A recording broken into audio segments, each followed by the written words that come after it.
अस्सलाम वालेकुम। आप देख रहे हैं की न्यूज़ एचडी। मैं हूं हारिस अली शाह गिलानी। चलते हैं आज की हम खबरों की तरफ।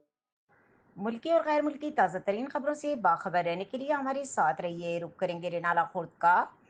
रिनाला खुर्द हाउसिंग स्कीम का वाटर फिल्ट्रेशन प्लांट का अमला लंबी तान कर सो गया।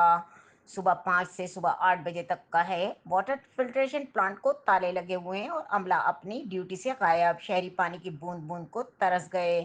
हाउसिंग स्कीम की वाटर फिल्ट्रेशन प्लांट का अमला अपनी ड्यूटी से गायब। वाटर फिल्ट्रेशन प्लांट को ताले लगे हुए हैं। फुटेज में देख सकते हैं कोई भी एहलकार नजर नहीं आ रहा।